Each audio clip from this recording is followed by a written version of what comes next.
You're listening to the Catholic Wives with Toxic In-Laws podcast.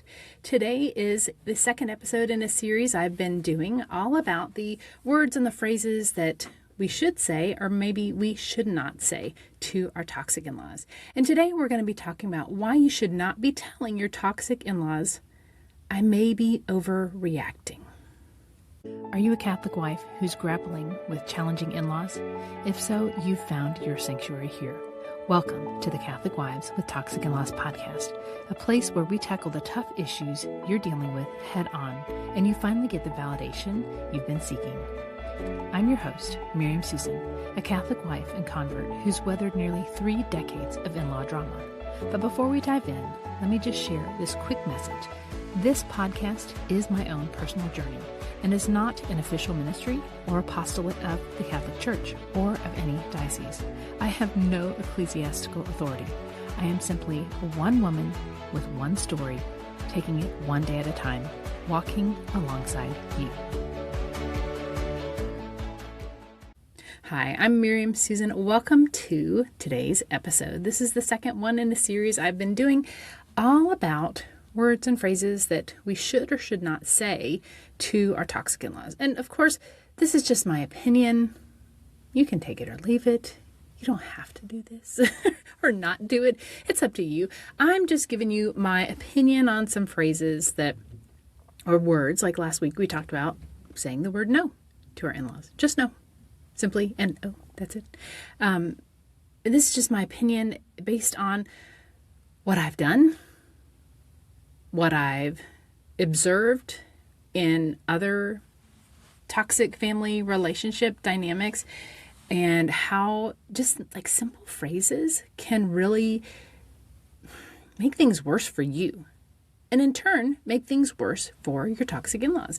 Because as Catholic wives, our goal should be to get to heaven, right? I mean, that should be our goal. And we should also want to help our husbands get to heaven, our children to get to heaven, and yes, even our toxic in-laws get to heaven.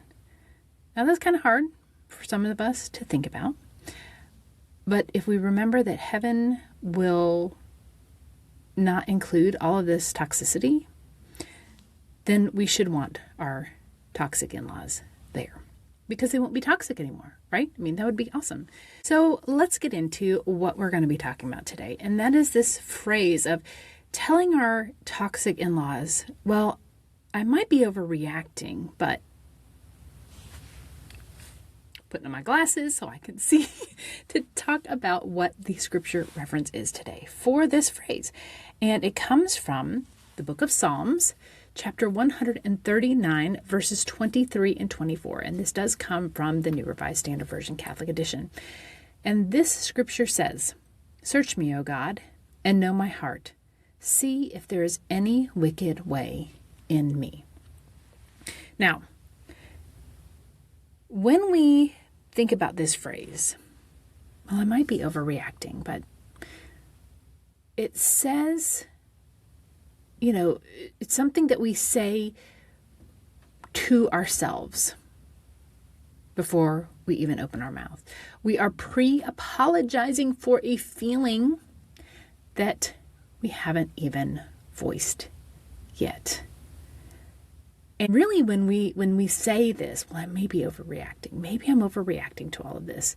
I've got to be overreacting. When we say that, it's actually coming from a place of self-doubt, because maybe over the years you have been told by your parents, maybe by kind of a domineering aunt or uncle, maybe your grandparents, or maybe by your toxic in-laws. And maybe you've been told directly, maybe it's been indirectly and very subtle. You had to kind of like read between the lines. But it's a feeling that comes from having to keep the peace like it's your job. Like, this is why you get up every day. This is your assignment in the family, is to keep the peace. And any reaction to disrespect was just too much. So if you have been disrespected and you are thinking, gosh, maybe I'm overreacting. Maybe my in-laws didn't mean to be ugly when they commented about me not getting back to my pre-pregnancy weight. When we think that we're overreacting to things that are actually hurtful, it's probably because we have been conditioned to believe, whether overtly or covertly, whether we've been told directly to our face or you hear whispers behind your back or you just hear your in-laws talking about scenarios with other people, but really they're directing it at you. Have you had that before?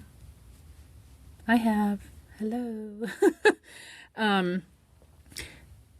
But feeling that way, like not being able to have a normal reaction and thinking that it's overreacting, it's probably because we've had to read between the lines, or we've been told face to face that when we have confronted these instances of disrespect, that it's just too much. Like, you are overreacting. And I know my husband has said that, he has been told, rather, that we are overreacting.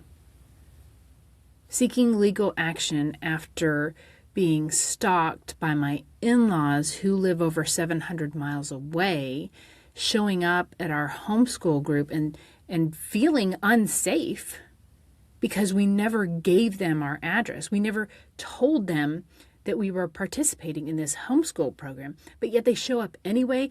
That us feeling anxiety, feeling physically threatened to have somebody come into a safe space and then seeking legal protection because they won't listen to us by any other means, being told that that is overreacting? I'm sorry, no, it's not. Actually, no, I'm not sorry. I'm not sorry. Because it's not overreacting. Just because they're family doesn't mean that they get a pass. If anybody else did that, if anybody else had hunted us down online, found our home without us giving our address, without even telling them which state we moved to, and then showing up at a place where our children are, and a whole bunch of other children are, and knowing that my father-in-law, at one point in his life, had tens and tens of guns. My husband said he thinks he would have between 80 and 100 of different kinds of guns. And seeing these people show up in a place like that, how is it overreacting to seek legal protection? It's not. But we've been told it was overreacting because we're disrupting this family structure. We're disrupting this enmeshed family system, like we talked about last week, that wants things to just kind of stay how they are. And by us saying no, by us putting a boundary in place, we're the ones overreacting. Maybe it's my in-laws who are overreacting to us asking for space. I don't think a lot of people think of it that way. Maybe it's their overreacting,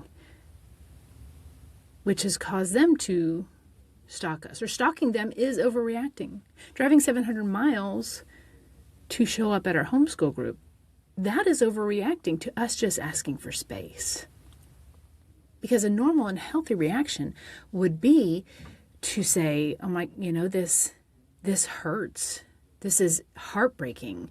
We never wanted it to be this way, but we are going to honor my adult son and his adult wife with 4 adult children and not contact them. And then we have 2 minor children as well. But maybe the overreacting is a projection. Maybe that word saying we're overreacting, convincing us we're overreacting, is really a projection because they're overreacting to us trying to be normal. So let's get back to our scripture. This is David King David, asking God to search out his heart, not the people around him. He's asking God to search his heart, not everybody else around him. And your discernment about what's actually wrong in the enmeshed web, this toxic family system that you married into, it doesn't need to be outsourced to the people who are minimizing you. It doesn't. Your discernment, your decisions that you make with your husband about whether your kids do certain things or not, whether you invite people over or not, whether you include certain people in your wedding invitations or not, you don't need to be seeking out the approval of the people who are making you feel like you're overreacting. And sometimes it's our husbands who think we're overreacting. And that's a really hard one, because as husband and wife, we are supposed to be one. As husband and wife, or if you're approaching being a husband and wife, if you're just engaged to be married, you're supposed to be one. And if one of you in this oneness is saying that you're overreacting, it really does a number on you. Because I was basically told for a long time that I was overreacting, that I was making things bigger than they actually were, that I was not seeing my husband's parents in the proper light, that I needed to pray about it more. And he was wrong. My husband was wrong. And he freely admits that now. He didn't see it at the time, because he had his parents, he calls it a paradigm. He was raised in this certain paradigm and believed it. Really probably because that was the only option he had. He couldn't not believe it. There were cracks. Like if you've seen The Truman Show, it's a movie, very interesting movie, especially for the times that we live in, but that's a whole nother podcast. He just believed that his life was true, but it was actually a TV show, and everything was being manipulated around him until there started to be cracks, until people started, or, one woman started telling him that, no, it's not real. And so it took a lot for my husband to break out of that paradigm and believe that there was another one that could exist that was true. Because the paradigm he existed in for his entire childhood and teen and even young adult years, even somewhat after we were married, was very much that mom and dad's paradigm is correct. And so when we are in that paradigm, or when our husbands are in that paradigm, we will not accept that anything contrary could be true. So while my husband was wrong in some of the things that he was telling me about me overreacting, about me not seeing his parents in the right way, about me needing to pray about all these things, it was because of the conditioning that he has had, or had had up until that point, from his parents.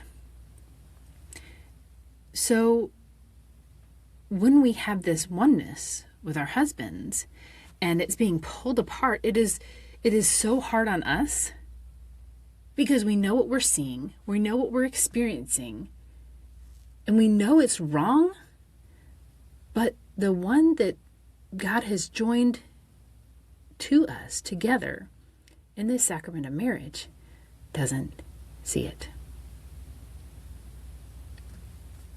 my advice. I'm not in the business of giving advice on this podcast. A lot of you feel like I am. I'm just giving you information, really. And you can take it as advice if you wish to. But I'm going to give you some advice right now. That if you are in that situation where your husband or your fiance says that you're overreacting, says things like, well, you just don't know my parents like I do. You need to see them in a different way. Your perspective on them is not right. Whatever phrase is being thrown at you. Or maybe it's not even from your husband. Maybe it's from your own family because they don't get it. Maybe it's from whoever. But especially with your husband, pray for him. Pray and ask his guardian angel to illuminate his mind, to let him see things clearly. Because if he has spent 20, 30, 40, 50 years believing that having a domineering, manipulative, controlling, toxic parent is the right way to think, and that you're overreacting, your nagging is not going to fix it. It won't. It's just going to embitter your husband against you because nobody wants to have a nagging spouse. And it's actually going to do the opposite. Instead of drawing him to you, it's going to push him towards his parents. And that is a disordered marriage. So I would encourage you to pray for your husband. Pray for him to have clarity, to see things as they actually are, to see how your in-laws are hurting you and hurting your marriage and even hurting your children, even if you don't see it. Even if you don't see it right now, because a lot of times these things with the grandchildren don't show up for years and years and years. That's how it was with my girls. I didn't see it till some of them were already adults. I didn't see the damage that was being caused. So pray for your husband. Find the patterns. Notice the patterns. Notice the times when there's like a blow up, the cycles of abuse.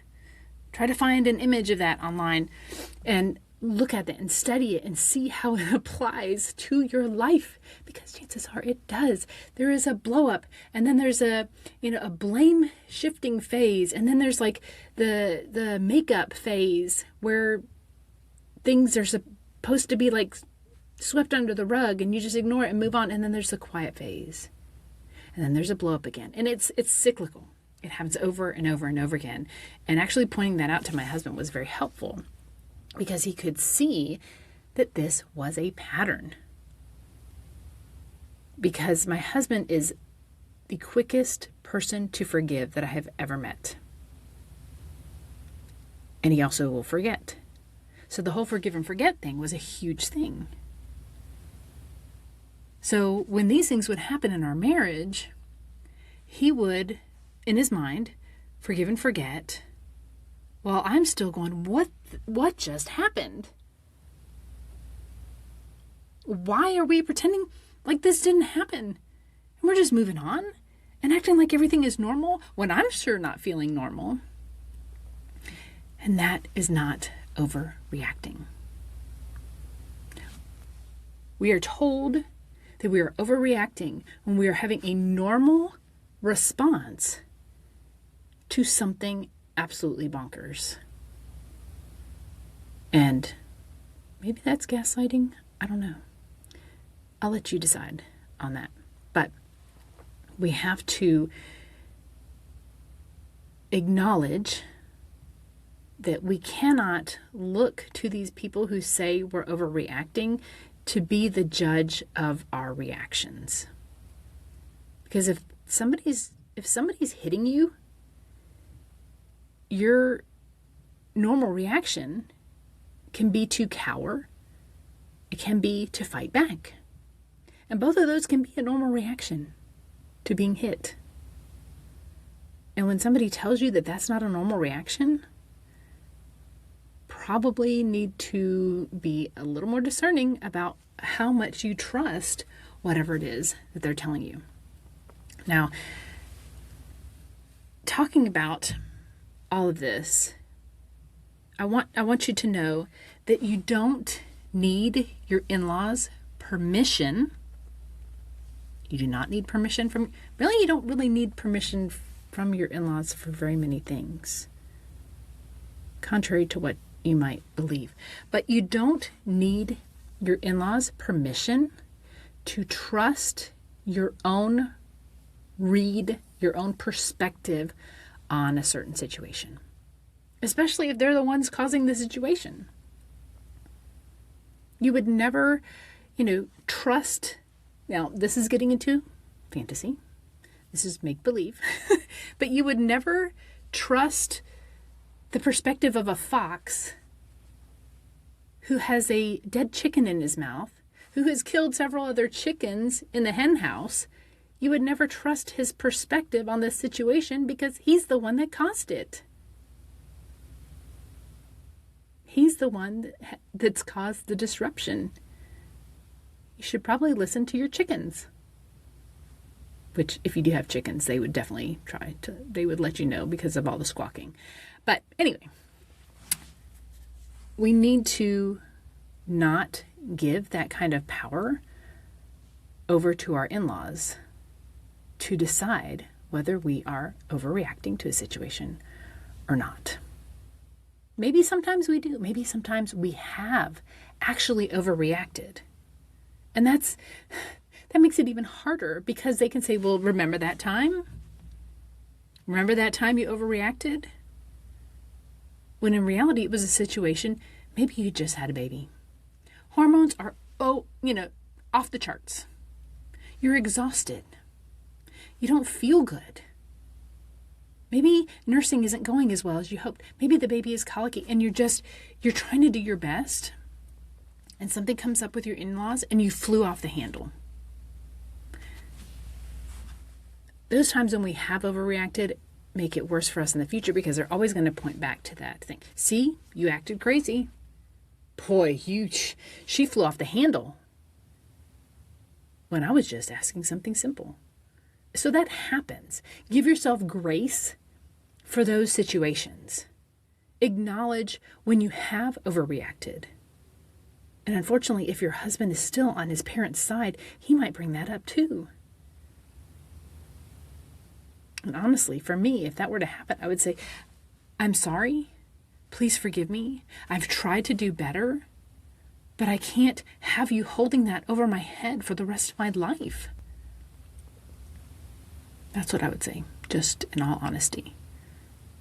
If you have tried to make amends, if you have tried to do better, but somebody's always bringing you back to that one place, I would be really upfront. I can't have you holding that over my head for the rest of my life. I've apologized. I've tried to make amends. I've repented. I've taken it to confession. I've done all of these things. But every time things get uncomfortable, if you keep bringing that up, it makes me feel like I can't trust you.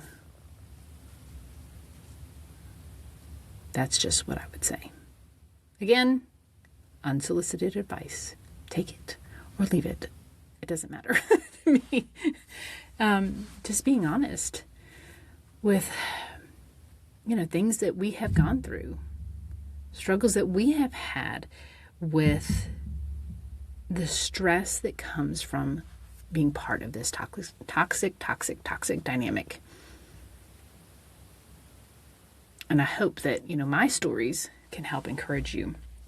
Now, if you struggle with knowing what to say, I highly encourage you to go to desiringpeace.com/scripts, SCRIPTS, to get a copy of my conversation guide. And it is a free guide, just something for you to reference, something for you to know that you have permission to have boundaries. You have permission to decline invitations. You have permission to just say no. But you have to go to desiringpeace.com/scripts to get your copy. And if you want to be part of a community of women who get what it's like to just almost instinctively think, gosh, maybe I'm overreacting, or even saying that out loud to your in-laws, join us at toxicinlaws.com. We are a free community right now, considering a paid upgrade to just cover my expenses, but right now the community is absolutely free. There is a paid upgrade if you want deeper insights into things like legal protection, like boundaries, like self-care, those kinds of things. There is a paid upgrade. It's still super affordable if you want that, but the community is still free at toxicinlaws.com, and I hope to see you there. So next week we will continue with this series of things to say or not say, even to ourselves, all around this relationship that we have with toxic family members. So I hope you'll tune in again then. God bless you. Go in peace. Disclaimer. All content and information on this podcast and our website, including our programs, products, and or services, is for information and educational purposes only and does not constitute professional medical, psychiatric, or mental health advice of any kind, and does not establish any kind of professional client relationship by your listening to this podcast or use of my website. A professional client relationship with you is only formed after we have expressly entered into a written agreement with you that you have signed, including our fee structure and other terms to work with you in a specific matter. Although we strive to provide accurate general information, the information presented here is not a substitute for any kind of professional advice, and you should not rely solely on this information. Always consult a professional in the area for your particular needs and circumstances prior to making any professional, medical, or mental health related decisions.